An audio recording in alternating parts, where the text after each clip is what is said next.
Souad vit dans les quartiers nord de Marseille. Cette maman, meurtrie au plus profond de sa chair, porte le deuil depuis 4 ans. Une fois par mois, elle vient ici se recueillir. Ici, c'est l'endroit où son fils a été sauvagement abattu. Il avait 22 ans. Le 28 juin, oui, 2009, à 1h15, mon petit Kader, qui devait aller dans un mariage, s'est retrouvé ici dans une Seat avec sa copine. Et voilà, il s'est fait tirer 3 balles dans la tête dessous cet arbre-là. Les tueurs n'ont laissé aucune chance à Kader. Il est mort sur le coup, tombé sous les balles d'un pistolet automatique. Souad revoit ce 28 juin comme si c'était hier. J'ai appris la nouvelle par des amis de mon fils qui sont venus chercher mon mari. Je l'ai suivi avec moi à ma voiture derrière eux. Je savais qu'il y avait quelque chose qui n'allait pas, mais j'aurais jamais pensé à un mort. Le meurtre est assez sauvage. Il est surtout bien organisé. Bien sûr, Kader n'était pas un enfant de cœur. Il venait juste de sortir de prison. D'après les policiers, il tenait les rênes du trafic de cannabis dans la cité où il habitait. Une histoire de dette serait à l'origine du meurtre. On avance, on remonte la pente un peu, mais voilà, s'en remettre, non. C'est dur. L'enfer de Souad aurait pu s'arrêter là. Mais 1 an après avoir perdu son fils, nouveau malheur, nouveau choc. C'est à mon mari. Voilà, quand je me promène. Son mari, 52 ans, a lui aussi été tué par balle. Effondré par la mort de Kader, il avait menacé l'un des assassins supposés de son fils. Quelques semaines plus tard, il est abattu à son tour en plein jour, à quelques mètres de la maison familiale. Le 27 mai 2010, à 6h15, ils vont tuer mon mari. Là, voilà, il y a encore les débris par terre. Ils l'ont suivi, ils l'ont prémédité, ils l'ont suivi de l'autoroute là. Ils ont bloqué une voiture là-bas et il n'a pas eu le temps de rien me faire. Vous étiez où à ce moment-là, quand ça s'est passé? À la maison, derrière, j'ai entendu les coups de feu et tout, mais je ne pensais pas que c'était pour moi. Cette fois, l'assassinat est encore plus cruel. Le mari est touché par une 60aine de balles, provenant d'un fusil d'assaut aujourd'hui tristement célèbre. Il a été tué de 2 chargeurs de Kalachnikov. Là, au volant de la voiture, il ne restait que la tête. 2 chargeurs, il ne restait plus rien du corps. La Kalachnikov, une arme de guerre utilisée par l'armée dans plus de 80 pays. Elle peut tirer 30 balles en moins de 2 secondes. En France, cette arme est de plus en plus répandue chez les délinquants. Un fléau qui inquiète les autorités. On estime que près de 15 000 Kalachnikov circuleraient dans les banlieues françaises. Souad est écœuré par cette prolifération.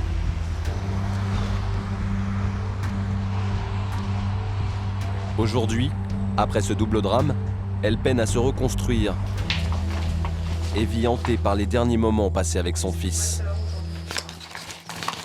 Voilà ce qu'il me reste de Kader. La bouteille de champagne qu'il a ouverte le 12 juin. Il m'a dit, maman, il m'a dit, comme je viens de sortir, j'ai acheté une bouteille de champagne, je laissais un petit peu pour que tu goûtes. Après, il m'a dit, je suis en short, je vais vite au Micoucouli voir mes copains et je reviens. J'ai dit, ça va, il n'y a pas de souci. Voilà, il est parti, la nouvelle, à 1h15 du matin, une migraine blanche, qui est venue avertir son père que Kader était dans un état grave, qu'il avait eu un accident. Souad n'est pas dupe. Elle savait que son fils était impliqué dans un trafic de drogue. Il me reste des lettres de Kader quand j'ai été incarcéré. Kader avait déjà été condamné à 6 mois de prison pour trafic de stupéfiants. Mais pour elle, qu'importe, c'était son fils. Gros bisous, papa et maman. Je viens de recevoir votre 2e mandat. Merci, papa et maman. L'écriture d'un bébé. Je pense à vous. Et je vais vous laisser, je vais faire. Des séries de pompes, 10 à 50 pompes, soi-disant.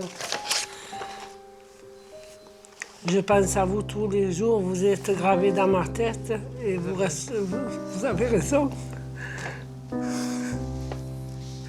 Embrasse, famille.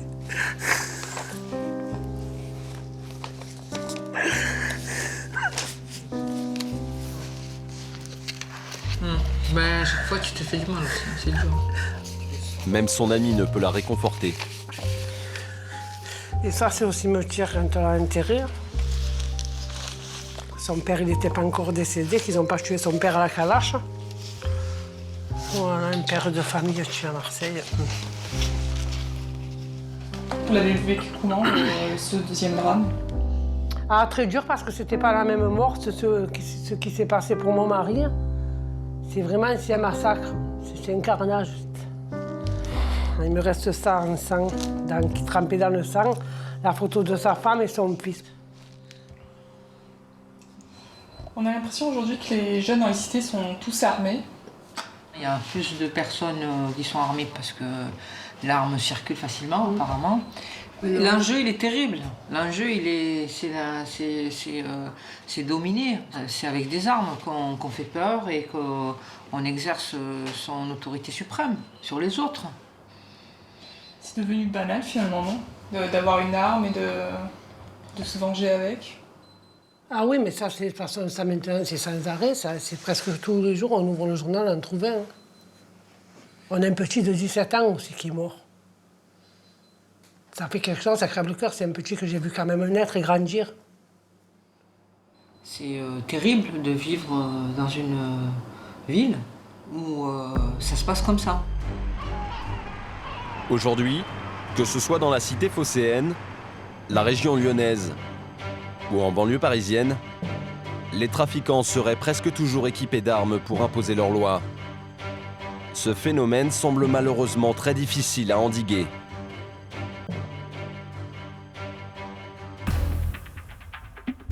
Après la Finlande, la France est le deuxième pays le plus armé d'Europe selon une récente étude, le 7e au niveau mondial. Officiellement, le ministère de l'Intérieur ne recense que 3 millions d'armes. Mais officieusement, combien sont-elles? Certains spécialistes avancent le chiffre de 10 millions, d'autres 20 millions. Bien sûr, elles appartiennent en grande majorité aux chasseurs et aux tireurs sportifs. Mais des armes alimentent aussi les réseaux criminels. Elles leur servent lors des braquages ou des règlements de compte. Vous allez voir des images choquantes. Ces armes circulent sur un marché parallèle tenu par des mafias françaises ou étrangères. Et les journalistes ne sont pas les bienvenus. Nous avons enquêté sur le monde très secret des armes à feu illégales. Une immersion compliquée et risquée pour tenter de comprendre l'ampleur de ce fléau. Même la police s'y pénètre difficilement.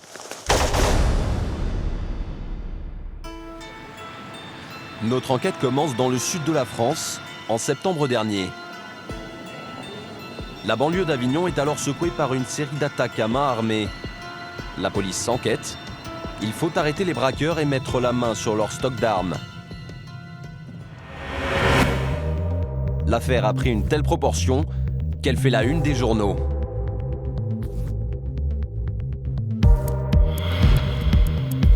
Principale cible, les petits commerces de quartier.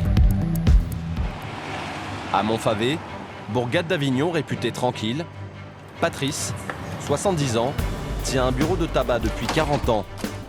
Passez une bonne journée. L'année passée, il s'est fait menacer à 2 reprises par les braqueurs. La dernière fois, c'était le 12 septembre dernier. La scène a été filmée. À 8h30 du matin, le temps est beau, c'est calme, c'est une matinée ordinaire. Et à ce moment-là, 3 individus rentrent, braquage. Ma femme et mon fils sont de l'autre côté, sont en train de servir. Ils sautent dessus, ils les menacent. Et à ce moment-là, moi, ici, je suis en train de discuter avec un fournisseur. Donc, j'entends des cris très violents, très puissants. Je reconnais la voix de mon épouse. Je regarde la vidéo, je me rends compte qu'il y a quelque chose qui est en train de se passer dans le magasin. J'ouvre la porte et je me retrouve ici, face à un braqueur. Un homme le menace avec un pistolet, puis tire un coup en l'air. Pris de panique, Patrice repousse l'agresseur. Et les malfaiteurs prennent la fuite, les mains vides. Si le buraliste tient tête ce jour-là à des voleurs armés, c'est qu'il y a eu un précédent. Quelques mois auparavant, il avait déjà été victime d'un premier braquage. Le voici tranquille dans son magasin sur ses extraits de vidéosurveillance. Et à ce moment-là, là c'est 7h du matin, 7h moins 10 exactement. Il y a 2 individus qui rentrent, un maigre et un petit gros, et qui crient la caisse. Il y en a un qui fait le tour et qui vient ici, qui s'en prend à moi, je suis sur la caisse, et qui commence tout de suite à me donner des coups de crosse. J'étais à genoux ici, comme ça, la tête couverte de sang, mais ça je l'ai vu qu'après. Hein. Je sentais bien le sang qui coulait, je voulais des taches par terre. Bon, mais j'avais d'autres choses à gérer. Et ma femme lui dit, mais on n'a pas d'argent, vous avez qu'à prendre des cigarettes. Et là, ils nous ont vidé la réserve. Les braqueurs repartent avec plus de 150 cartouches de cigarettes d'une valeur d'environ 10 000 €. Mais l'argent importe peu à Patrice. C'est plus la blessure infligée par l'arme, à la fois physique, mais surtout psychologique. Moi je suis là, hein, j'ai la tête en sang, il m'a éclaté avec son truc pour des prunes. Donc on se dit, bon Dieu, personne n'est plus à l'abri maintenant. Ce 12 septembre 2013, les voyous armés ne se seraient pas contentés d'attaquer le tabac de Patrice. Ils se seraient lancés dans une expédition criminelle. Leur périple débute 6 heures plus tôt, à 25 km de là, dans la commune de Carpentras, lorsque Laurent, boulanger, commence sa journée de travail. Donc, ils sont introduits dans le magasin en même temps que moi, pour me demander le coffre, tout ça. Donc, comme ici on n'a pas de coffre, on n'a pas d'espèces, ils m'ont dérobé la voiture en fait. Et c'est vous qui avez donné les clés de la voiture, c'est ça? Ouais, sous la menace de l'arme, ouais. J'avais le pistolet sur la tempe, donc j'ai pas insisté et j'ai donné les clés de la voiture. C'est avec cette voiture que les bandits se rendent ensuite chez Patrice, le buraliste. Ils font mouche, mais reprennent la route et tentent de braquer à une centaine de mètres de là cette station essence.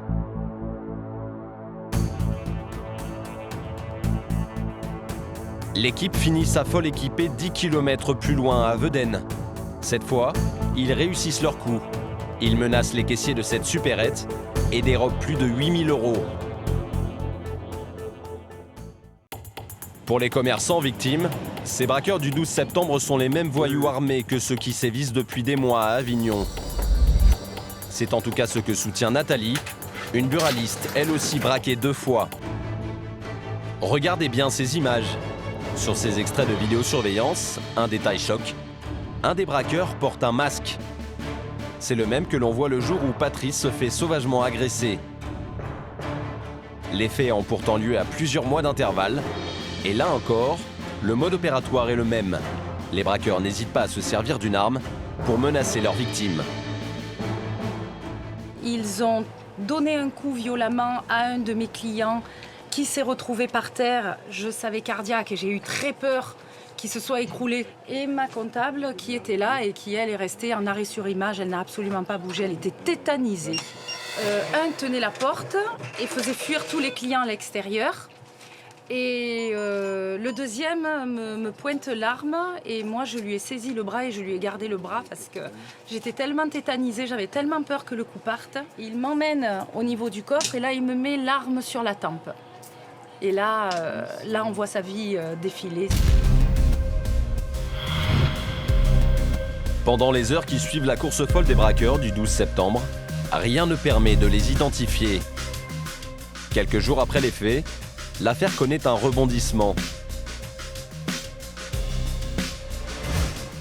La voiture que les braqueurs avaient volée est retrouvée abandonnée à proximité de la gare routière de Carpentras, avec à l'intérieur une cagoule. Un élément capital qui va trahir ces délinquants ultra-violents.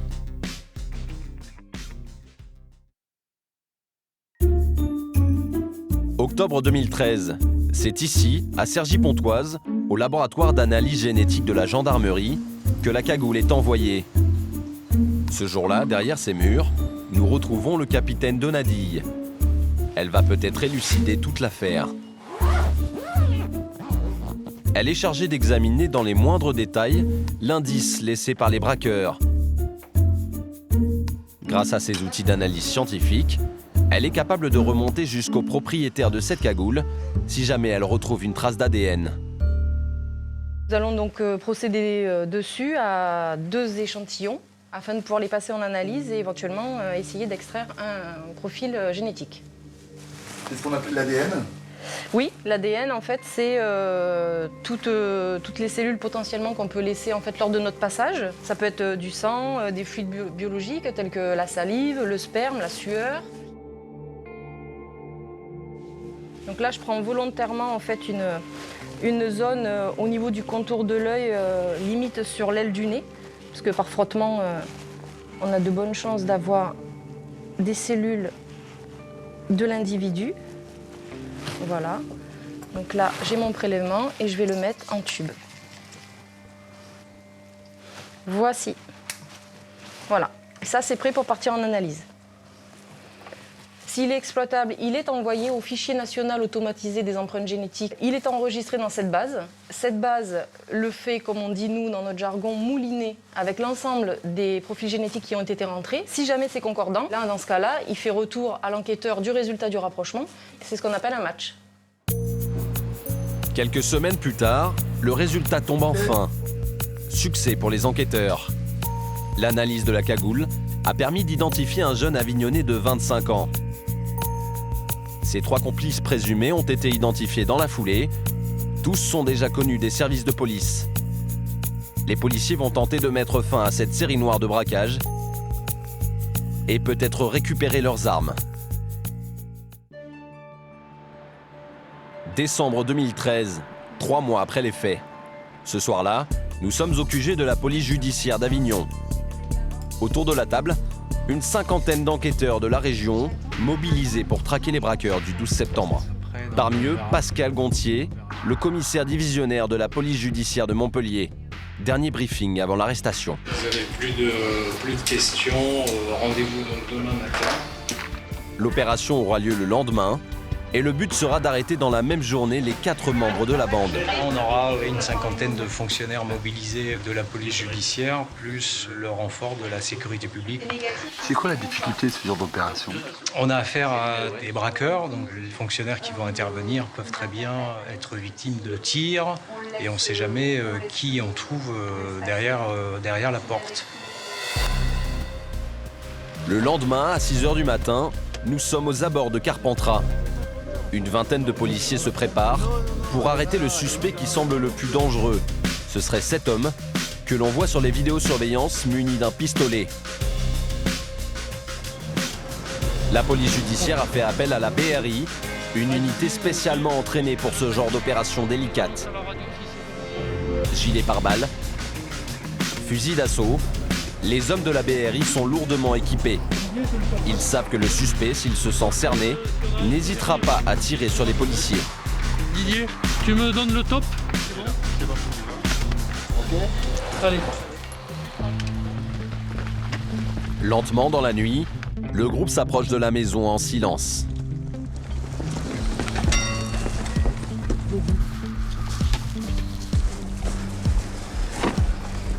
Pour pénétrer au plus vite à l'intérieur, les policiers sortent les gros moyens. Fusil à pompe et bélier.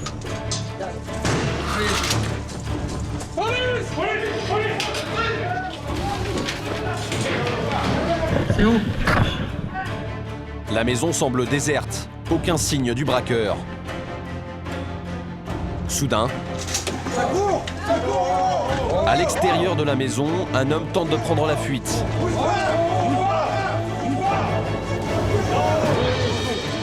C'est un homme torse nu. 30 ans environ. C'est rentré. Bouge pas, ne bouge pas, ne bouge pas. Le fuyard est finalement rattrapé par les policiers. Allez, c'est toi. C'est lui le principal braqueur présumé. Au même moment, à 2 pâtés de maison. Faites attention, c'est verglacé. Une deuxième équipe s'avance discrètement vers la demeure du deuxième braqueur présumé.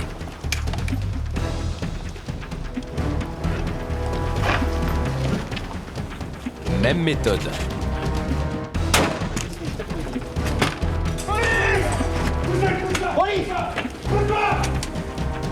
L'homme, surpris dans son sommeil, est encerclé par les policiers. On a trouvé notre objectif, déjà largement positif. Les policiers doivent à présent interpeller les 2 derniers braqueurs présumés. Tous 2 habitent une cité sensible d'Avignon. Pour pouvoir les arrêter en même temps, 2 équipes se forment. Sur place, les policiers progressent discrètement. La première équipe boucle rapidement l'immeuble. Cette fois, pas de fusil à pompe. Un individu se trouve peut-être derrière la porte de l'appartement. Les policiers utilisent un vérin hydraulique et en quelques secondes, la porte cède.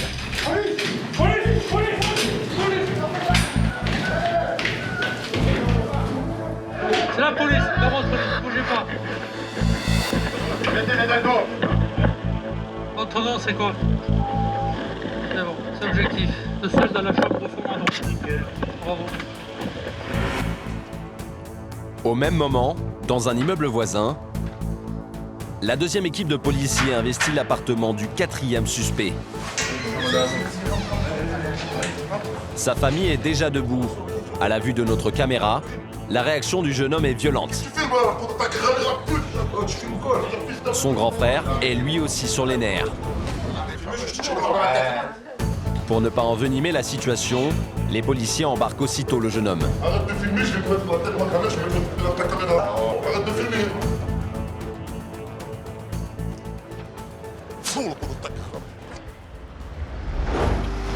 Retour au commissariat. Pour les policiers d'Avignon, l'opération est un succès. Le réseau des présumés braqueurs est tombé. Et ce n'est pas tout. Les officiers de police judiciaire ont découvert chez eux un véritable arsenal.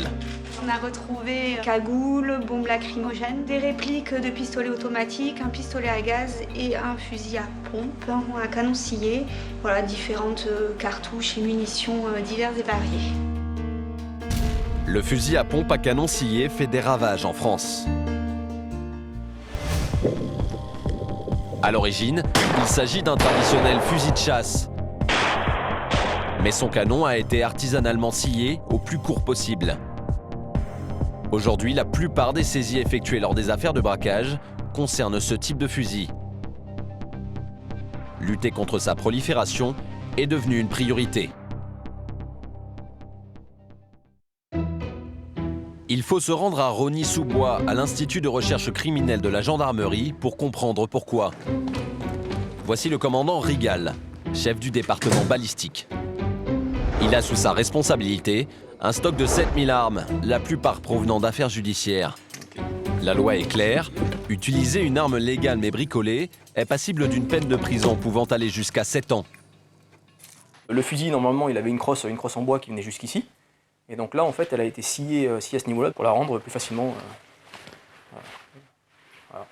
C'est plus facilement dissimulable, je peux la cacher. Et pour aller braquer, pour monter au braquage, c'est plus facile d'avoir ça. On peut menacer les gens d'une main plutôt que d'avoir un fusil.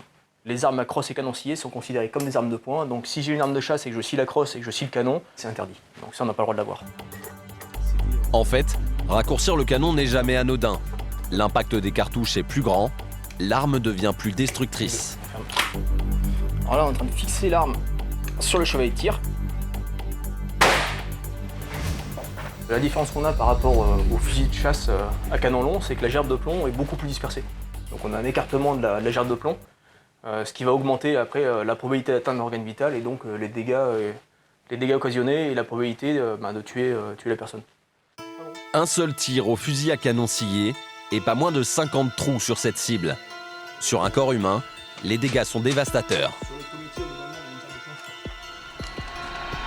Problème pour les autorités, avec plus d'1 million de chasseurs dans le pays, il semble aujourd'hui assez simple de se procurer un fusil sous réserve de posséder un permis.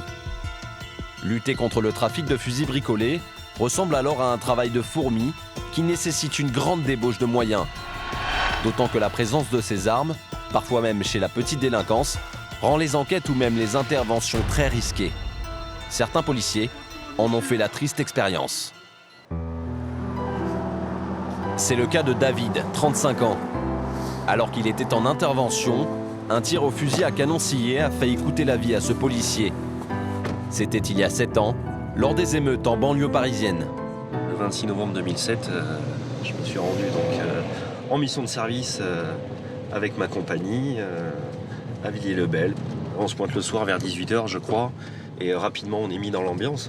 Bon, au départ, on a les choses classiques, des pierres, des barrières, enfin, tout objet qui décolle du sol. Et après, rapidement, 2 fonctionnaires de notre service qui étaient un petit peu en avant par rapport à nous disent attention, on est en train de se faire tirer dessus. On rigole plus, voilà, c'est plus un jeu. Voilà, c'est plus un jeu. On se fait tirer dessus, donc on risque de se faire flinguer et surtout de perdre la vie. Et vous, il vous est arrivé quoi ce jour-là? Je me suis fait tirer dessus, tout simplement.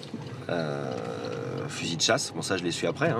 J'ai compris que je m'étais fait tirer dessus parce que forcément on ressent comme une grosse décharge électrique. Imaginez un violent coup, on va dire avec un fil électrique, quelqu'un qui vous tape dessus avec et vous sentez une décharge qui traverse tout votre corps. Ce jour-là, plusieurs dizaines de jeunes descendent dans la rue et ouvrent le feu sur les policiers. Ils veulent venger la mort de 2 adolescents tués la veille à bord de leur moto lors d'une collision avec un véhicule de police. Pendant 2 jours, la cité de Villiers-le-Bel connaît des affrontements sans précédent. 7 ans plus tard, David a accepté pour la première fois de revenir sur les lieux du drame. C'est l'endroit où on se fait tirer dessus avec mon service. Voilà. Plus précisément, on était positionnés sur le rond-point et certains étaient sur la butte juste à côté. Voilà, donc, Combien il y a eu de blessés par arme à feu ces jours-là dans vos services?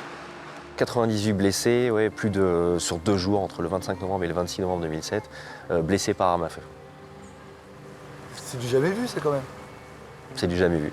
Ça, c'est jamais vu, effectivement. Et j'espère surtout que ça ne se reverra pas. La difficulté, c'est que peu importe, policier ou pas, ils nous tirent dessus, ça pose pas de problème, en fait. Limite, c'est devenu normal. Incapable de marcher pendant plus de 3 mois, le policier mettra 1 an à s'en remettre. Aujourd'hui, David porte encore les stigmates de ces émeutes. Il est condamné à vivre avec des plombs dans le corps. Radio du 26 novembre 2007. Voilà, il y en a un petit peu partout après. Les mains, les bras, le dos. Là, j'en ai 18 encore dans le corps. Et c'est le problème des fusils à canonciller. Lorsque ça tire, voilà, ça va un petit peu partout. Ça s'éparpille là où ça peut rentrer. J'ai encore des petites pertes de connaissances, des hémorragies internes, des grosses baisses de fatigue. Et tout ça, c'est lié à la présence des plombs dans le corps. Ça a changé quoi dans votre vie? Ça change beaucoup de choses, de se dire qu'à tout moment, on peut mourir. On sait qu'on va tous mourir un jour, sauf que j'ai failli partir un peu plus vite que certains. Vous avez des flashbacks parfois? Souvent. J'ai souvent des flashbacks, effectivement. Je pense très souvent à la situation, d'autant que c'est encore frais. Il m'arrive même d'aller sur YouTube pour voir un petit peu ce qu'il en était, pour essayer de reconstruire un petit peu l'histoire.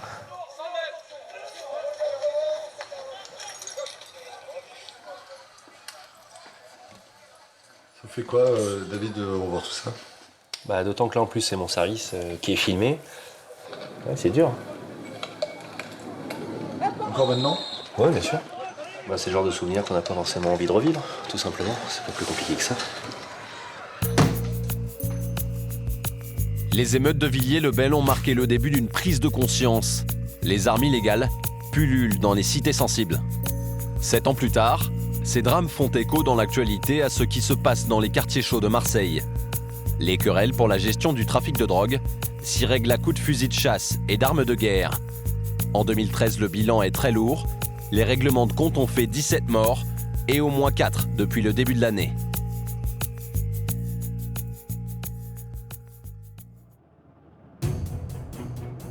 Au bout de plusieurs mois d'enquête, nous avons réussi à rencontrer un de ces trafiquants de drogue pour qui la vie humaine ne vaut pas grand-chose.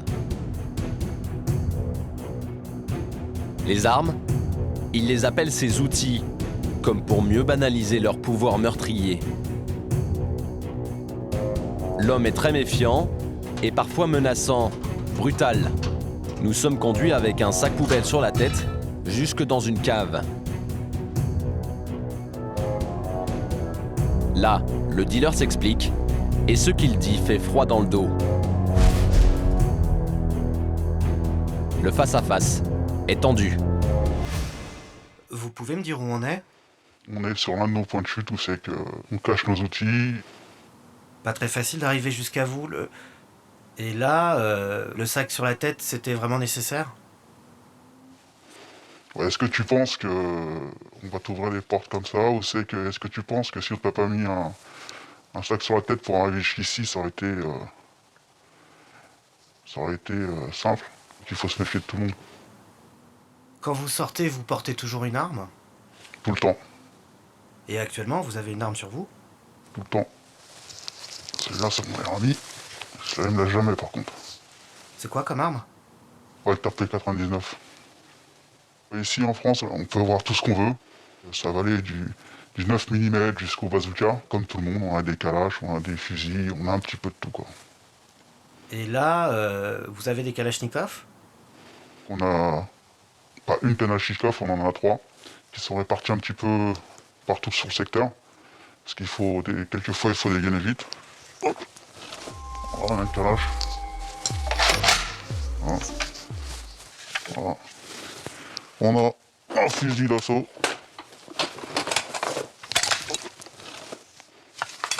Avec la crosse repliable. Très pratique pour le transport. Et le fusil de l'époque, mais qui marche très bien encore.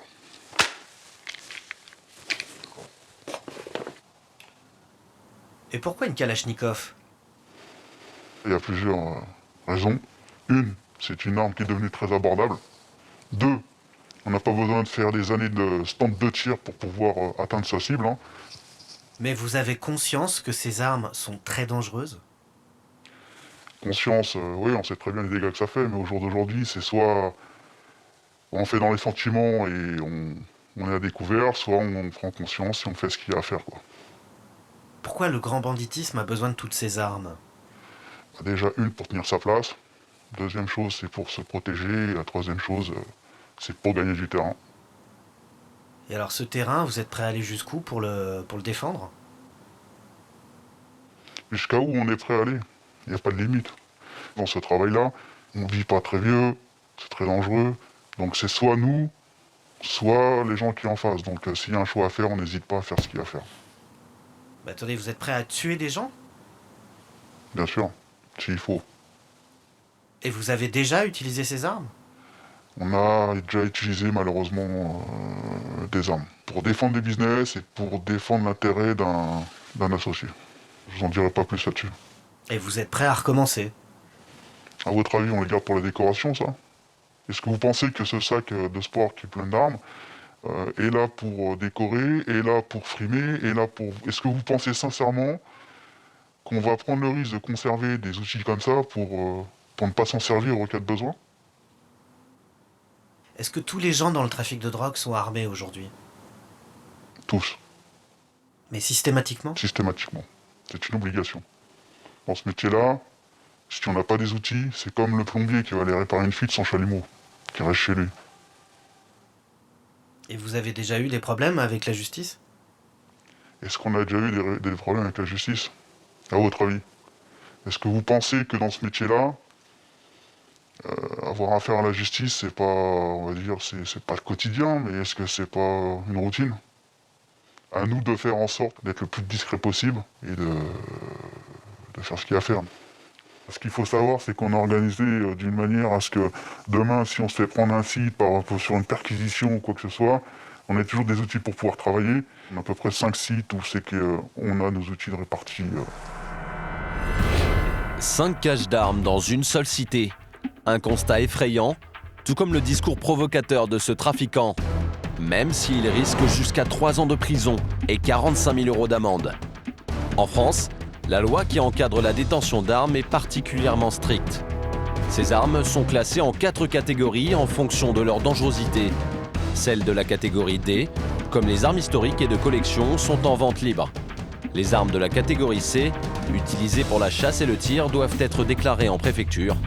Celles de la catégorie B, essentiellement des armes de poing, sont elles soumises à autorisation. Enfin, pour les armes de catégorie A, les armes de guerre, leur détention est interdite pour tous les particuliers. Officiellement, la France ne recense que 3 millions d'armes déclarées. Mais dans les faits, elles seraient entre 18 et 20 millions à circuler illégalement. Alors comment en est-on arrivé là? Pourquoi le trafic d'armes est-il si difficile à enrayer? Nous poursuivons notre enquête et découvrons qu'une arme illégale se revend parfois dans des circuits on ne peut plus légaux.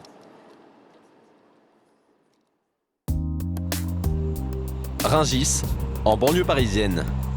Ici, pas de fruits ni de légumes. C'est un tout autre marché qui a lieu aujourd'hui. Nous sommes dans ce qui s'appelle une bourse aux armes, une sorte de foire où des collectionneurs exposent leurs propres armes dans le but de les vendre. Ce genre d'événement ouvert à tous est tout à fait légal en France. Et surtout, il y en a énormément. En 2013, on en comptait plus de 320, soit presque une chaque jour. Pour ne pas attirer l'attention, nous filmons à l'aide d'une caméra cachée. En passant de stand en stand, nous comprenons vite que la frontière entre amateurs d'armes et trafiquants est mince. Première découverte, des armes de poing sont en vente libre. Si la plupart des munitions sont peu puissantes, elles n'en demeurent pas moins dangereuses.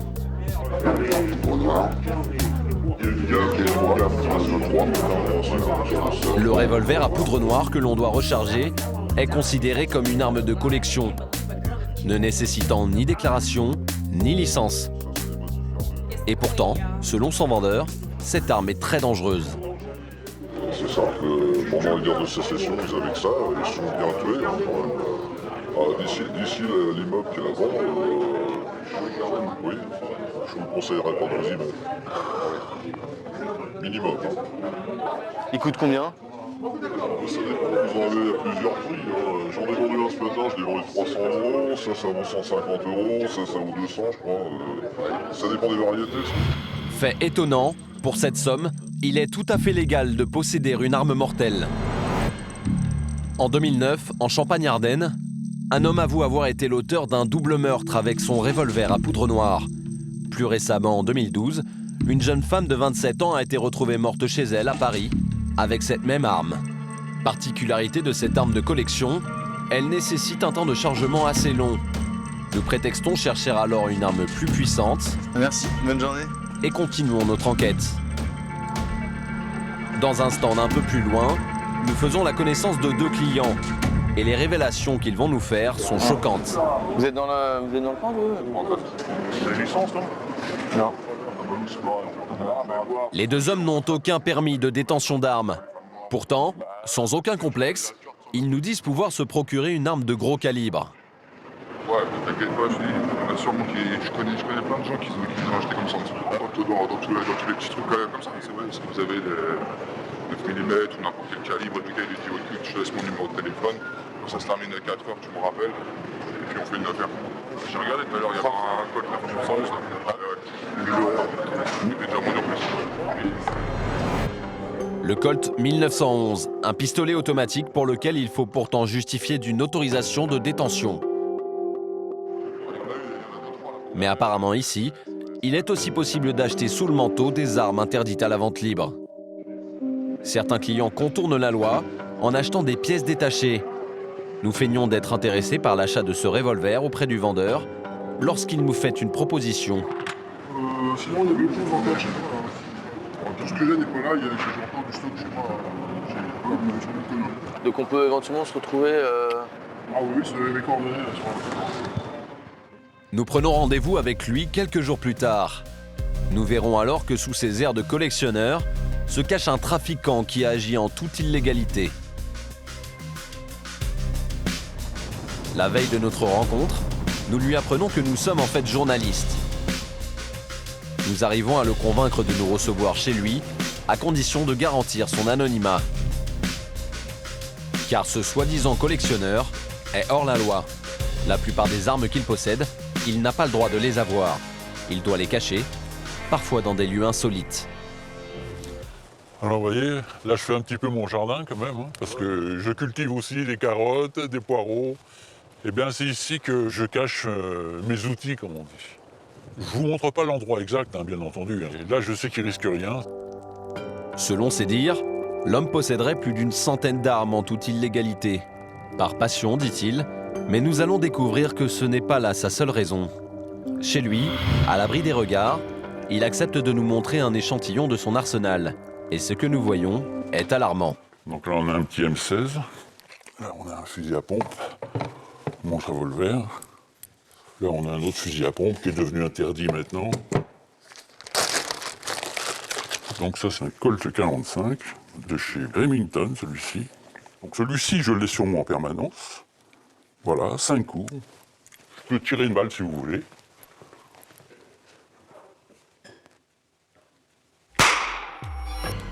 J'ai fait en sorte que la balle, elle ricoche de l'autre côté, par contre, la reçoive. Voilà la balle de plomb que vous pouvez prendre. Un collectionneur n'a pas le droit d'avoir des armes capables de tirer, mais lui enfreint volontairement la loi. C'est-à-dire, tant qu'à faire, si on a quelque chose, il faut mieux que ça fonctionne. Je vois pas bien l'intérêt d'avoir une arme qui ne fonctionne pas. Au fil des heures, l'homme nous dévoile un arsenal de guerre qui fait froid dans le dos. Si les policiers découvrent ce stock d'armes et de munitions, il encourt une peine de 3 ans de prison et 45 000 € d'amende. Pourtant, il veut rester dans l'illégalité. J'ai pas de détention d'armes et j'ai pas de permis de chasse. Parce que pour avoir un permis de chasse, il faut chasser. Et moi, je suis végétarien, donc je mange pas les animaux. Donc je les tue pas non plus. Et pour avoir une détention d'armes pour faire du tir, eh ben, il faut un casier judiciaire vierge. Et le mien, il n'est pas tout à fait vierge. Il y a eu la case prison? Oui, quelques mois. Mon problème, c'est qu'ils ont su que j'avais revendu une arme. Et c'est là que ça n'a pas passé.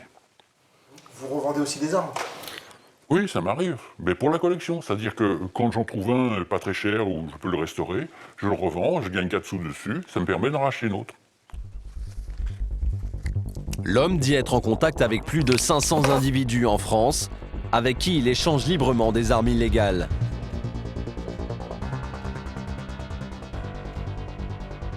Une question se pose alors, comment être sûr que ces armes ne tombent pas entre les mains du grand banditisme ? Ah, ça, on peut pas savoir, effectivement. Il y a des gens qui vendent tout et n'importe quoi. Et pour cause.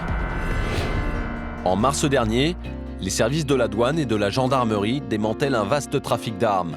76 personnes sont interpellées. La plupart sont des collectionneurs, devenus pour certains des figures du banditisme. Lors du coup de filet, les enquêteurs découvrent plusieurs arsenaux dans différentes régions de France. Au total, ils saisissent 545 armes de poing, plus de 260 fusils et près de 70 000 munitions.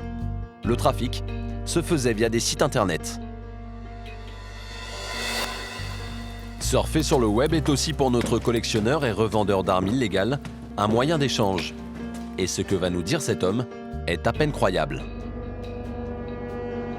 Contre toute attente, la référence en matière de trafic est un site français. Tous ceux qui font des armes, de la collection, qui cherchent de la pièce détachée, qui veulent restaurer ou quoi, ils vont tous sur ce site-là. Ils vendent aussi des cannes à pêche, des machins, des appâts, des trucs comme ça. Mais là, je suis dans le rayon des armes. Alors je feuillette vite fait pour voir ce qu'il y a à vendre.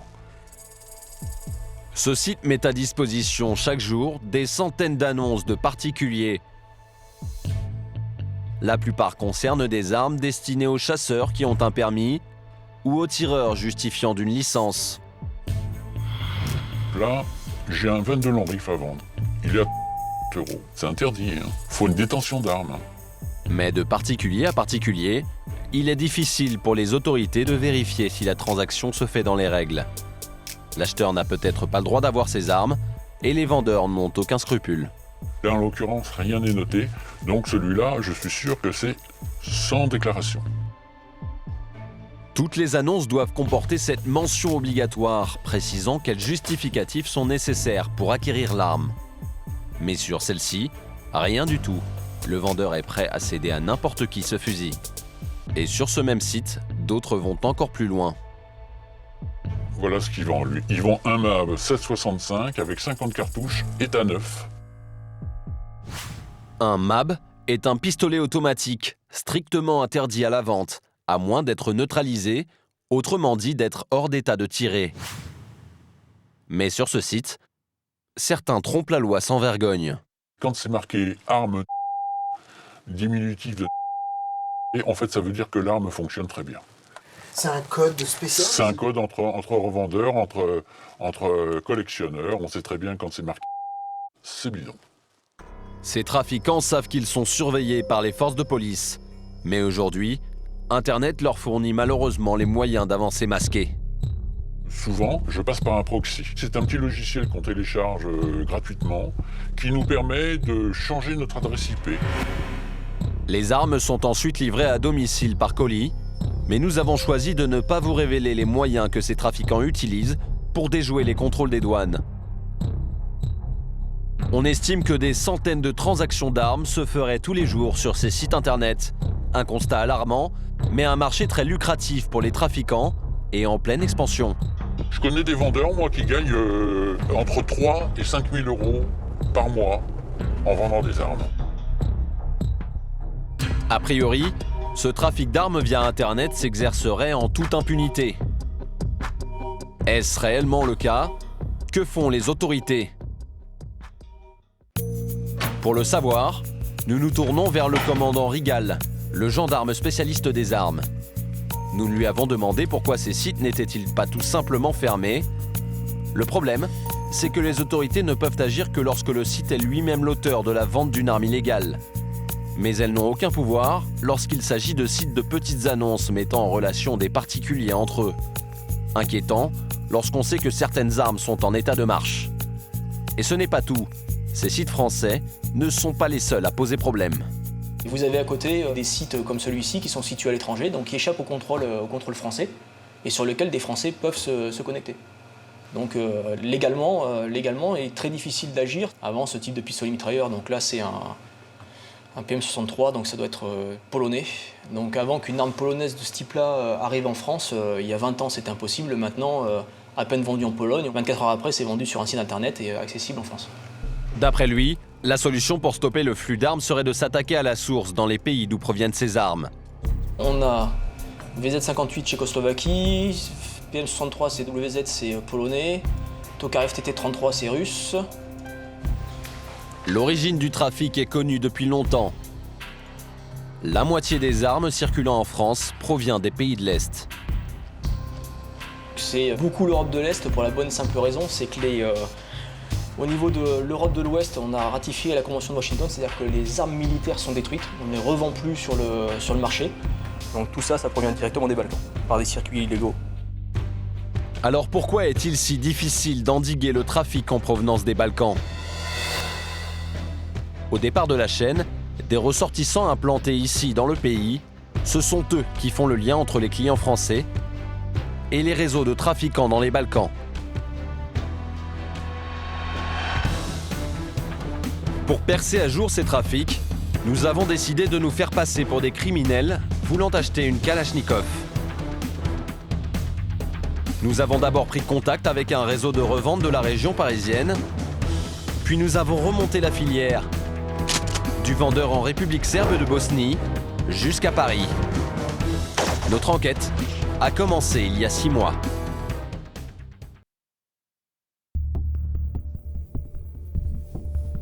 Au bout de plusieurs mois de recherche et de longues négociations, nous parvenons à rencontrer un acteur du trafic d'armes français. L'homme nous donne rendez-vous dans un café où il a ses habitudes. Muni d'une caméra cachée, nous filmons cette rencontre. Son surnom, c'est Marco. Il est serbe et vit en France depuis plus de 15 ans. Nous le suivons jusque dans une arrière-salle. C'est fermé de l'autre côté, personne ne peut accéder. A priori son QG pour recevoir, à l'abri des regards, ses clients. Ça, on le fait très souvent. Ouais, on a beaucoup de demandes sur la France. Et donc, il n'y a aucun problème. C'est une arme pour mon usage personnel, quoi. Non, mais tout le monde nous dit ça. Nous, on veut pas savoir après ce qui se passe avec l'arme. C'est pas notre problème, ça. D'entrée de jeu, nous passons commande. Je cherche une Kalachnikov. Pour être crédible, nous choisissons exprès l'arme la plus courante. Cette arme qui fait des ravages dans les cités pour le contrôle du trafic de drogue et dont, bien sûr, la détention est totalement illégale. L'intermédiaire mord à l'hameçon sans difficulté. Aucun problème. On a le produit, tu peux avoir un ou plusieurs rechargeurs, il n'y a aucun souci. Aucun problème. C'est vraiment très facile, il y en a beaucoup. Et souvent, on a ce type de demande, quoi. Et de plus en plus de gens demandent la calache. C'est un produit phare. Et soudain, notre contact nous annonce qu'un nouvel homme va se joindre à nous. Nous progressons. Moi, je vais te mettre en contact avec une personne qui va très souvent là-bas, qui a tous ses réseaux là-bas. Tu vas lui dire ce que tu veux, et lui il va t'expliquer comment ça va se passer. Tu es simplement intermédiaire. Ça veut dire que sans moi, t'as rien, mais moi, sans lui, j'ai rien non plus. L'invité mystère serait un marchand d'armes serbe de passage à Paris. Écoute, je vais aller l'accueillir, attends-moi là. Au bout de quelques minutes, l'homme fait son apparition. Tiens, je présente le gars. Bonjour mon ami. Comment vas-tu? Ça va? D'emblée, il annonce la couleur. Vous avez voilà, je faisais la guerre. Comment avant, en commencement de la guerre, ça veut dire que les gens qui sont rouges, ils me connaissent.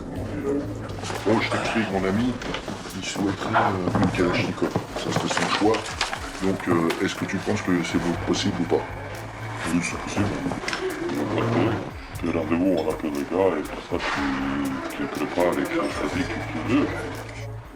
Si tu veux aller là-bas voir le matériel, tu peux. Je vais t'accompagner avec plaisir là-bas. Marco se propose de jouer les relais avec les trafiquants d'armes en Serbie et de nous assister lors de la transaction avec ces criminels. Mais j'ai pas envie de me faire rouler non plus. Qui me garantit que vous avez des choses là-bas? Oh, il n'y a pas de problème, je vais te garantir. Et c'est quoi le tarif environ? 400-500 euros. Ton jouet, tu le paieras directement là-bas. À peine croyable, à la fin du rendez-vous, les deux nous proposent d'acheter des armes encore plus dévastatrices. Tu veux un lance-roquette? Lance-roquette, on peut t'avoir ça aussi, oui, c'est pas un problème. Tu peux en commander. Souvenir. Comme trophée. Et ça c'est vendu. Et tout ça, tu peux ils font tout ce que tu veux. Nous déclinons leurs propositions et restons sur le choix de la Kalachnikov. Avant de conclure notre accord, le marchand d'armes nous met en garde. Il ne faut pas jouer là-bas. C'est des mecs qui sont un petit peu sérieux et tout ça. Et... Si tu rentres dans cette scène, c'est ou tu joues ou tu joues pas. Et si tu joues pas, c'est dangereux. Prévenu que ces trafiquants d'armes étaient particulièrement dangereux, nous fixons les derniers détails. On s'appelle pour billet d'avion, pour tout ça. On va se faire ça vite fait, la semaine prochaine, ça sera bien. Bon merci. C'est réglé. Ciao.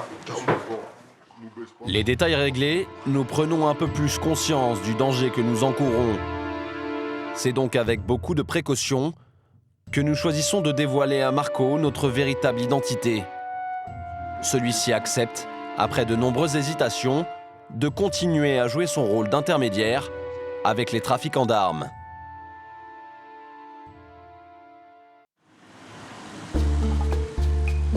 Une semaine plus tard, aéroport de Roissy-Charles de Gaulle.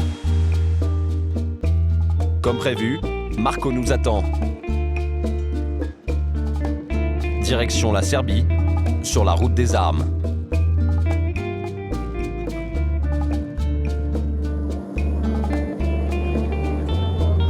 À seulement 2 heures d'avion de Paris, Belgrade, la capitale.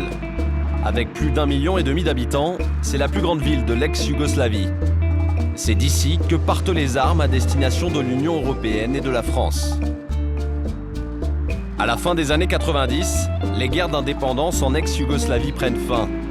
Beaucoup d'armes se retrouvent sur le marché noir. Rien qu'en Serbie, elles seraient plus de 3 millions. La mafia locale s'empare alors du stock et se lance dans un vaste trafic international.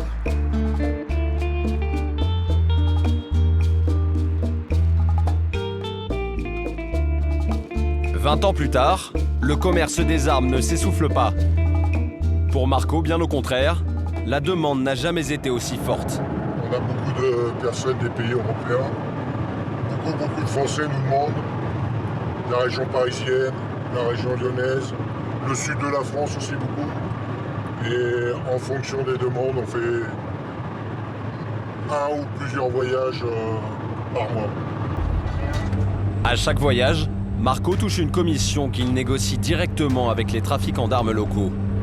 Il refuse de nous dire combien il est payé pour jouer les intermédiaires. J'assure le service. Un Français qui arrive ici, qui n'a aucune adresse, qui n'a rien, il va trouver quoi? Soit il va rencontrer des voyous, des gros bandits, ça risque de se passer mal pour lui. Il y a beaucoup de risques. Là, je vous mets en contact avec les gens. Pour vous, c'est plus tranquille. Et nous, on gagne notre argent. Et là, ça va se passer comment? Je vais vous mettre en contact avec mon ami. Et vous verrez ce que vous avez demandé. Je lui ai dit qu'il me ramène aussi un petit panel, quoi. Vous verrez des grenades, je pense. Vous verrez bazooka, armes de poing. Et vous choisirez ce que vous voulez. Achetez pas cher, bonne qualité, déjà servi. Et tu seras content. Et viennent-nous ces armes? La guerre s'est arrêtée il y a 20 ans ici. Donc c'est des armes que la population au départ devait rendre. Et avec les craintes, avec les peurs d'un nouveau conflit, la majorité, 90% des gens ont toujours gardé leurs armes. Et pour arrondir un petit peu les fins de mois, certains veulent bien les revendre. Ça les aide vraiment beaucoup, parce que c'est assez pauvre. En Serbie, le salaire minimum avoisine à peine les 150 €. L'appât du gain pousse les familles modestes à vendre leurs armes aux réseaux mafieux. Là, ce que vous allez voir, là, bien sûr, c'est exceptionnel.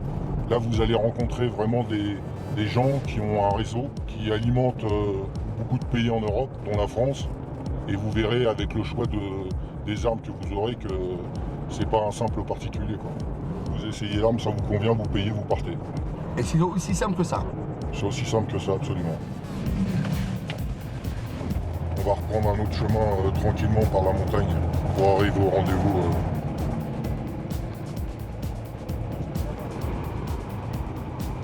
Au bout de 3 heures de route, nous arrivons dans un village perdu à la frontière entre la Serbie et la Bosnie. C'est là que le trafiquant d'armes nous a donné rendez-vous. Commence pour nous une longue attente, mêlée de stress et d'inconnu. L'endroit est désert. Nous sommes fin janvier. L'ambiance est glaciale. Une demi-heure plus tard, une voiture s'approche. Marco reconnaît le conducteur. C'est le trafiquant d'armes. Une rapide accolade. Et l'homme nous invite à emprunter les sentiers. Il est d'accord pour qu'on le filme, mais à une condition. Que l'on fasse affaire avec lui. Un peu plus loin, derrière cette maison abandonnée, plusieurs armes étalées par terre. Au milieu, la Kalachnikov que nous avons commandée. Le mercenaire se lance alors dans un inventaire. Ovo je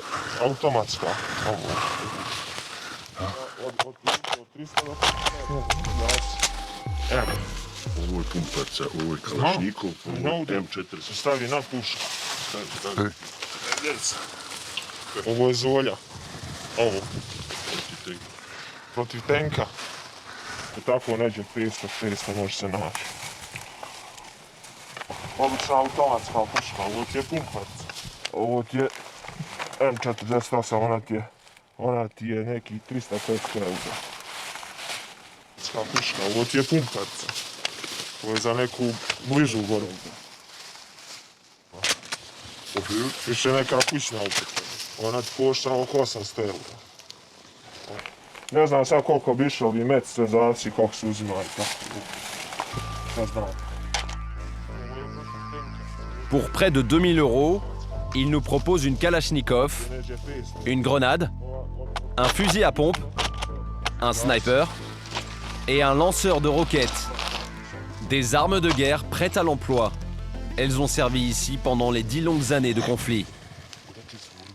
Ovo su sve ostaci rata bili. Pa znaš te ljude koji su bili tokom rata, gdje su ratovali, šta su radili, kad saznaju da se nečije počneš baviti, sam dođu da ti ponude da bi zaradili neku kinu. Razumiješ? Obična puška, to je pitanje. ali sve što je viška, to se na neki način može. Jer je tu počela neka akcija tog legalnog vraćanja naoružanja, ali svakome je dobro da zaradi neki 400-500 eura, nego da ti da pušku u policiju. Koliko oružja? Šta znam, koliko imaš, toliko možeš prodati. Ali nisam ja u ovome 100 godina, ali jednostavno to traje i to je neki, zato što ti tržište za ovo nikad neće biti zasićeno. Uvijek ćeš moći nešto da utopiš i da prodaš. Koliko prodaj svaki mjesec? Dok se svi tu rastali, dok svi dobiju svoj dio, može se ostati 1000-2000 maraka mjesečno. Le vendeur est soudain nerveux et devient menaçant. Il veut absolument conclure la transaction. Nous sommes obligés d'accepter. Sad ćemo da kažem kako radi i nema problema. Tester la marchandise avant d'acheter, c'est l'étape indispensable d'un deal d'armes. C'est Marco qui se charge de la tester. Hoće probati. Ovdje.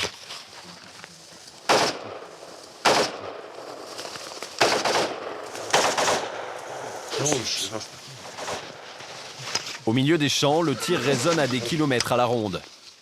Autour maintenant du M48, le fusil haute précision des snipers.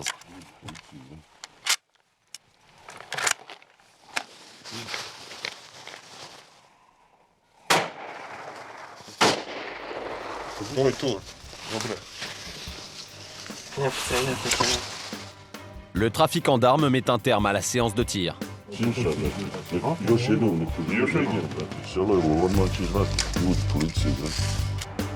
Les malfaiteurs craignent d'être repérés. Marco et le trafiquant précipitent la transaction.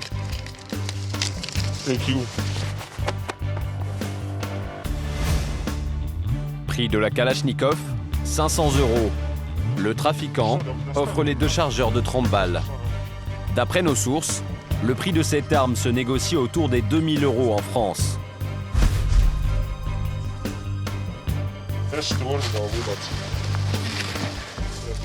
Nous poursuivons notre enquête pour comprendre comment ces armes parviennent à passer les frontières.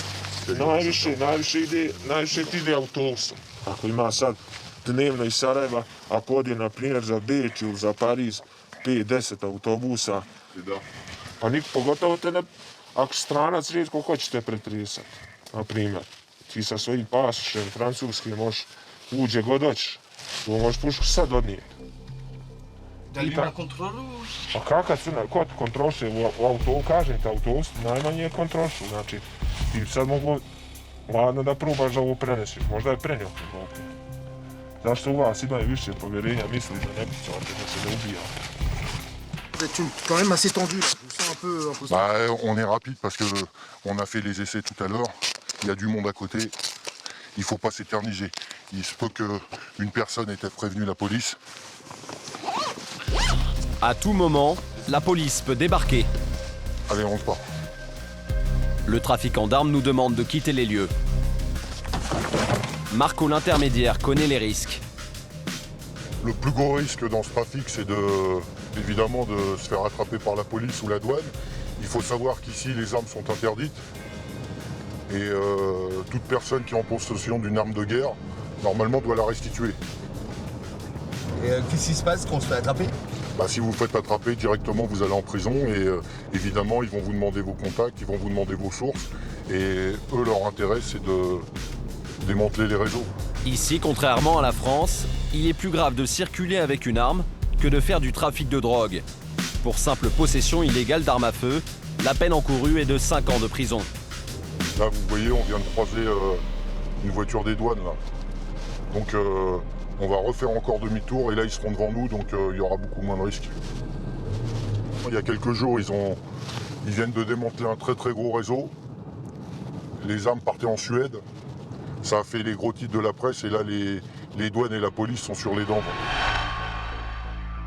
Janvier dernier, 6 personnes liées au crime organisé ont été arrêtées lors d'une opération conjointe menée par la police bosniaque et suédoise. Les trafiquants achetaient des armes en Serbie et en Bosnie pour les revendre ensuite à d'autres groupes criminels en Suède. Lors des perquisitions, Les policiers ont saisi 5 kalachnikovs, 11 pistolets et des quantités énormes de munitions. Valeur à la revente sur le marché suédois, plus de 30 000 €. Stopper ce trafic d'armes international, c'est une des principales missions du SIPA, l'agence publique d'investigation et de protection de la Bosnie, une unité d'élite de la police. Créée en 2002 à la fin de la guerre, cette force spéciale composée de 500 hommes a pour but d'arrêter les criminels et de désarmer le pays. Le SIPA a été formé par les meilleures polices d'Europe, comme le RAID et le GIGN. Ces hommes sont suréquipés, kalachnikov, armes de poing, casques à vision nocturne, hélicoptères de combat. Leurs opérations sont discrètes et musclées. Leur entraînement très strict. Exercice obligatoire et indispensable, le tir. Les policiers du SIPA enchaînent plusieurs séances chaque semaine. En moins d'1 heure, ils tirent une centaine de cartouches. Ils ne doivent pas rater leur cible, car en face, ces policiers ont souvent affaire à des anciens criminels de guerre armés. Ils sont encore nombreux dans le pays. Au cours de leur mission, des policiers du SIPA ont été blessés par balle. Pour des questions de sécurité, nous ne sommes pas autorisés à les suivre sur le terrain. Mais pour montrer l'efficacité de leur service, ils nous communiquent les vidéos tournées lors de leur dernière grosse opération. Elle a eu lieu l'été dernier. Nous sommes les premiers à diffuser ces images.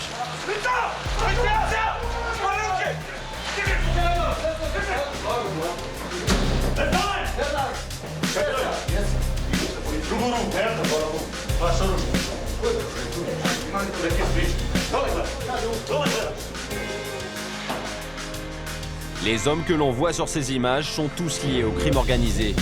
La plupart sont impliqués dans le trafic de drogue. Dans un terrain appartenant à l'un d'entre eux, les policiers du SIPA font une découverte inquiétante. Ils y déterrent une multitude d'armes et d'engins explosifs.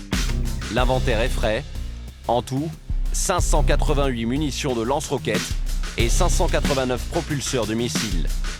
Même si la guerre est finie depuis 20 ans, son artillerie, elle, se trouve encore en masse sur le marché. Un trafic tentaculaire que les autorités ont beaucoup de mal à endiguer et qui serait très difficilement contrôlable. C'est dans ce sac que se trouvait la kalachnikov achetée auprès du trafiquant. Nous décidons de la restituer aux policiers du SIPA.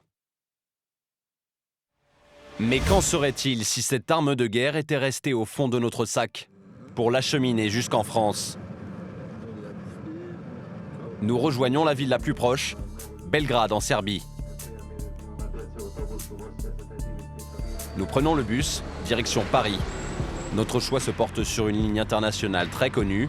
Notre objectif, vérifier s'il est réellement possible de transporter une kalachnikov jusqu'en France en passant entre les mailles du filet. Ce sac, désormais vide, jeté en vrac dans cette soute, va-t-il subir des contrôles avant d'atteindre la capitale? De Belgrade à Paris, notre bagage va parcourir pendant 24 heures plus de 1700 km à travers 5 pays, 5 occasions de se faire contrôler. La première frontière sera celle entre la Serbie et la Croatie. Mais l'étape où notre sac devrait être contrôlé, c'est à la deuxième frontière, celle entre la Croatie et la Slovénie. C'est l'entrée dans le fameux espace Schengen et c'est une barrière capitale, car après cette limite, nous serons dans un territoire de libre circulation des personnes et des biens. Il n'y aura certes plus de postes douaniers, mais encore la possibilité de se faire contrôler par les douanes volantes. Vous verrez que ce périple va être riche en rebondissements. Retour au début du voyage à Belgrade, en Serbie, avec notre sac vide, mais qui aurait aussi bien pu contenir notre kalachnikov. Pour entrer dans l'enceinte de la gare, première inspection, mais il s'agit en fait d'une simple vérification des billets. Notre bus est celui d'une grande compagnie internationale. Nous déposons notre sac dans la soute. Les bagages ne sont pas fouillés. Nous embarquons pour 24 heures de route.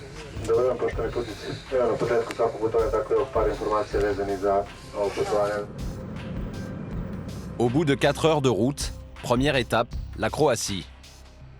Un des chauffeurs du bus nous prévient. Policija na pasošu kontrolu, ne dolazimo do Hrvatske, policija na pasošu kontrolu i kod Hrvatske carine.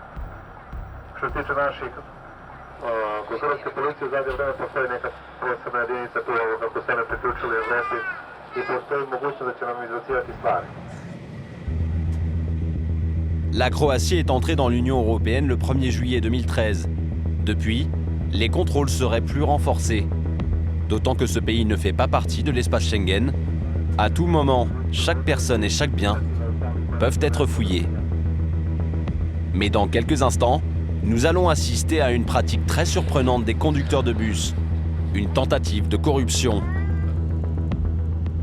Quelques minutes avant d'atteindre la frontière croate, un des chauffeurs du bus annonce: Da li želite da se organizujete se skupi po 3 evra da ih počastimo da oni tolerišu to sve ko što ima u svojim prkazima. Nous interrogeons notre voisin. Qu'est-ce qui se passe là en fait? Il faut qu'on donne des choses pour les douaniers. Il faut donner au moins entre 3 et 5 euros. C'est pour quoi faire? C'est pour faire des marchés. Incroyable. Pour soi-disant éviter les fouilles par les douaniers croates, les conducteurs de ce bus nous annoncent qu'ils vont leur donner un pot de vin. La quête commence. Tous les passagers s'exécutent sans que cela n'étonne personne. Butin récolté, environ 250 €, l'équivalent du salaire minimum en Croatie. Cette pratique daterait de la fin de la guerre. Et si l'on en croit les conducteurs de bus, la récente entrée au sein de l'Union européenne n'a pas changé la donne. Arrivés au poste frontière, nous sommes invités à descendre du bus.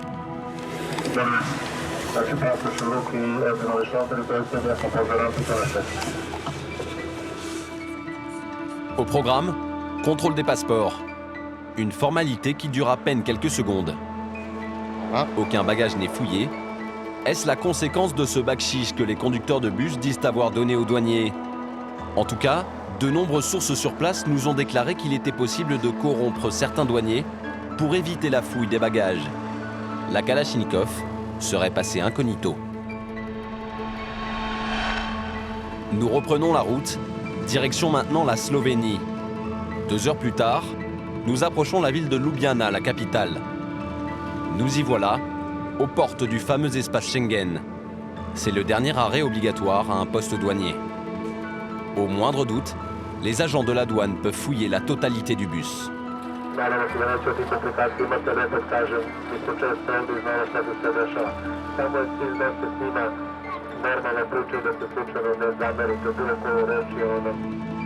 Cette fois, l'inspection devrait être complète. Nous devons former une file. Intrigués, nous questionnons une des passagères. Comment ça se passe au contrôle? Ils contrôlent juste les documents, c'est ça? Ces documents, c'est votre carte, c'est juste tout. Ah, d'accord. Ils contrôlent pas le bagage? Peut-être, je suis pas sûre. Avant, c'est jamais. Mais aujourd'hui, je sais pas. Comme la Croatie, la Slovénie fait elle aussi partie de l'Union européenne. Les contrôles ont l'air d'être pris très au sérieux. Oh, contrôle de bus. Post-contrôle. C'est la première fois. Cette passagère, pourtant habituée à ces voyages, semble surprise par ce contrôle. Tous les passagers du bus doivent rejoindre cette pièce. Pourquoi on attend ici dans une salle?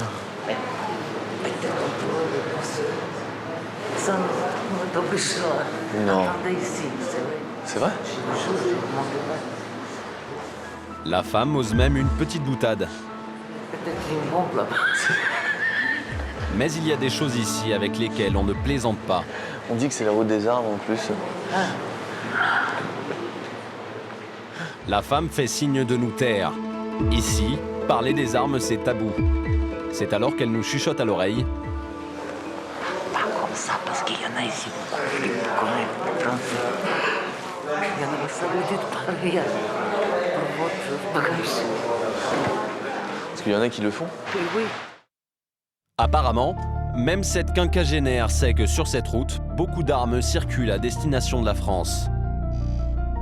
Si nous avions notre Kalachnikov avec nous, notre voyage s'arrêterait peut-être ici. Cette fois-ci, il n'y a pas un, mais 2 douaniers. Le premier saisit notre passeport et tourne les pages à la recherche d'un élément suspect. L'objectif, empêcher toute personne avec de faux papiers d'entrer en Europe. Le douanier nous rend notre passeport. La deuxième vérification commence. Notre document est scanné. En fait, il s'agit d'un simple enregistrement d'identité. Ce jour-là, les douaniers ne font que la chasse aux clandestins. Fin du contrôle. Il n'y a pas eu de contrôle là.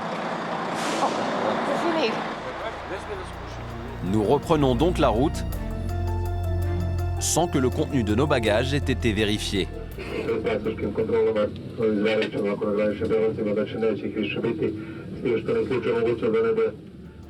À partir de maintenant, nous sommes en plein dans l'espace Schengen. Plus aucun contrôle des personnes ni des biens n'est obligatoire. En revanche, cela n'empêche pas les contrôles surprises des services de douane. Nous traversons l'Autriche sans être arrêtés, mais à la nuit tombée, petite piqûre de rappel de la part du chauffeur de bus.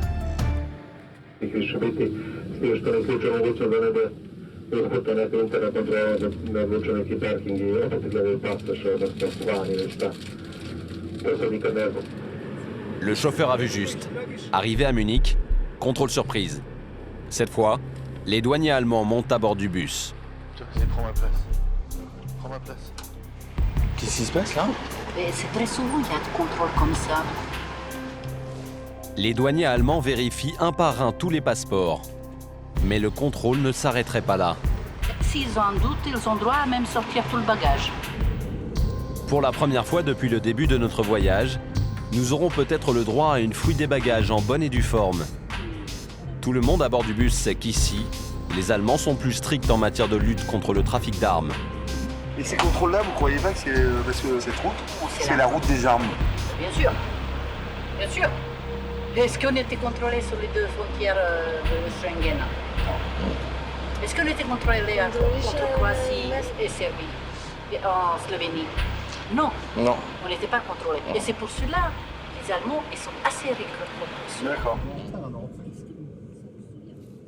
Dans leur voiture, les douaniers disposent d'un appareil leur permettant de passer au fichier tous les passeports des passagers. Les douaniers reviennent avec les passeports. Neko uzeo pasoš, jesno? Meni.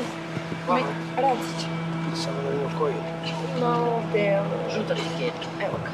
Et à notre grande surprise, le contrôle s'arrête là. Baba nije uzeo pasoš. Baba nije uzeo. Il n'y a plus de contrôle. Ils ne contrôlent pas le bagage, ils contrôlent que des moyens. Même en Allemagne, le bus n'est pas entièrement fouillé. Cette voyageuse est un peu excédée. Pour moi, il fallait encore 2 fois plus de douaniers que ça existe. On aurait moins de... À Marseille, quand même. Étonnant, elle aussi semble parfaitement au courant des combines des trafiquants d'armes. Vous pensez que ça passe pas par là? Ça passe partout. Où ça passe pas? Et ce qu'elle va nous dire confirme notre impression. Il faut le contrôle.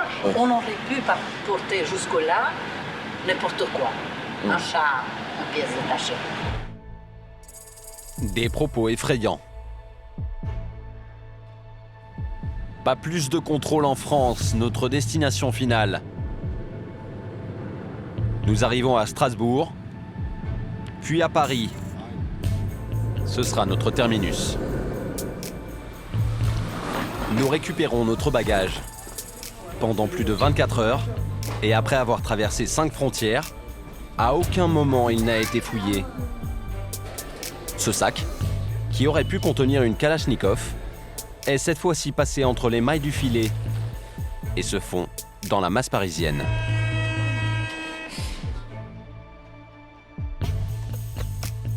Mais un autre phénomène inquiète les autorités, celui de la mode des armes factices. Autrement dit, des répliques d'armes plus vraies que nature. Elles se retrouvent entre les mains de délinquants. En France, un braquage sur 2 est commis avec une réplique. Mais fausse ou non, la loi ne fait pas de différence. Leur utilisation à des fins criminelles est un délit. Le problème est que ces répliques sont vendues dans le commerce. quelque part dans la campagne normande. Québec, maison 2, Charlie, maison 3. C'est parti. Arthur, 23 ans, est agent immobilier. Mais chaque week-end, le jeune homme troque son costume-cravate contre le treillis pour faire la guerre. C'est clair, on avance. Clair. Ouais. Eh, le chef d'escouade, faut qu'on bouge là. Vas-y, va en face sur le mur avec le approche, vas-y. Attention, doc, derrière. Je vais en protection du doc. Ce loisir auquel s'adonne Arthur, c'est l'airsoft. Né au Japon dans les années 90, le jeu a fait son apparition en France. Il existe même une fédération qui compte plus de 10 000 licenciés. Alors pour moi, en tout cas, c'est une passion depuis tout petit. J'aimais bien jouer aux gendarmes et aux voleurs. J'aime beaucoup, c'est vrai que c'est la passion des jeux vidéo aussi, les films d'action. Et puis voilà, c'est un exutoire comme un autre. Là, au moins, on est en plein air, on est entre copains, on rigole bien. Toute mon unité a été décimée. C'est moche. L'ambiance est bon enfant, mais attention, dès qu'on évoque le mot arme, Arthur perd vite son sens de l'humour. Alors déjà, on ne dit pas arme dans notre discipline, parce que arme c'est un peu le tabou. On n'utilise pas des armes, on utilise des répliques, des lanceurs, des jouets. On insiste lourdement là-dessus parce que une arme, ça tue. Nous, ce sont des jouets. Des jouets et non des armes. Si Arthur tient tant à la distinction, c'est pour une raison bien précise. Depuis quelque temps, les répliques d'airsoft défrayent la chronique des faits divers. De fausses armes sont utilisées pour commettre de vrais braquages. Ce nouveau phénomène prend de l'ampleur ces dernières années. Désormais, sur les 3500 braquages de commerce perpétrés chaque année, plus de 2000 le sont à l'aide d'armes factices. Et les boutiques vendant ces copies conformes poussent un peu partout comme des champignons.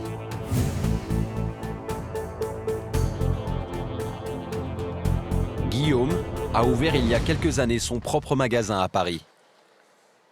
J'ai un panel assez important de répliques de points. J'ai tout ce qui est... Voilà, c'est bien connu, hein. On va pas donner de marque, mais c'est... voilà, on peut pousser le paroxysme aussi avec le petit silencieux. Voilà. Ah non, ça c'est Inspecteur Harry. Voilà. Voilà.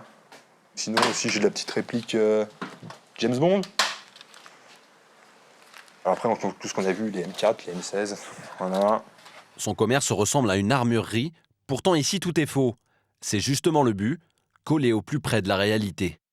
Là on peut voir là, par exemple des répliques vraiment fidèles, mais là on est vraiment sur des chargeurs vraiment Brel tout en métal, un corps entièrement en métal. Même en tant que professionnel, dans l'action c'est vraiment difficile de faire la différence entre une vraie arme, comme je vous ai montré, entièrement en métal, avec une vraie et une fausse. Hein. En plus de ressembler point par point à une arme réelle, ces fausses armes posent un autre problème. Elles sont très faciles d'accès. Alors, il faut savoir que la législation en France, super simple, tout ce qui est airsoft, c'est considéré comme un jouet pour adultes. Voilà. On est adulte, on peut se procurer une réplique d'airsoft, une réplique conforme, sans problème. Il faut juste justifier d'être majeur. Donc tout le monde peut l'acheter. Voilà, c'est exactement ça. Pas de traçabilité, pas de permis, pas de licence d'airsofter. Et désormais, sur la toile, de plus en plus de sites mettent en vente ces armes factices. Il y en a à l'appel. Pour à peine 30 €, il est possible d'avoir une copie conforme du Glock, l'arme des policiers, ou encore cette réplique de Kalachnikov à moins de 50 €. Et plus étonnant encore, l'arme du futur, c'est celle fabriquée par l'imprimante 3D. Une machine qui permet de créer n'importe quel objet à partir d'un simple dessin, conçu sur des logiciels spécialisés.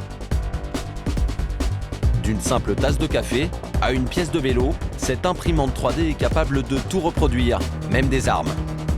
Avec beaucoup de patience et de connaissances techniques, des pistolets sont aujourd'hui faisables par des particuliers. Mais que l'on ne s'y trompe pas, même si c'est du plastique, ça n'a rien d'un jouet. Ces armes peuvent être chargées avec des munitions en métal. Ces pièces ont en fait la même puissance de tir que des vraies. À courte distance, elles peuvent tuer. Aux États-Unis, les plans du Liberator, le premier revolver imprimé en 3D, ont été retirés du net par la police. Les forces de l'ordre ont réagi immédiatement afin de ne pas voir ces armes d'un nouveau genre circuler dans les rues. Mais une poignée d'internautes a eu le temps de télécharger le modèle des milliers de fois. Un véritable danger public et un casse-tête pour les autorités américaines. Entre le trafic d'armes illégales, les répliques faciles d'accès ou encore les objets meurtriers fabriqués chez soi grâce aux machines du futur, aujourd'hui la situation est alarmante. Les enquêtes des policiers français et européens prennent du temps et nécessitent beaucoup de moyens. Seule bonne nouvelle, le nombre de meurtres commis en France a baissé de 40% depuis l'an 2000.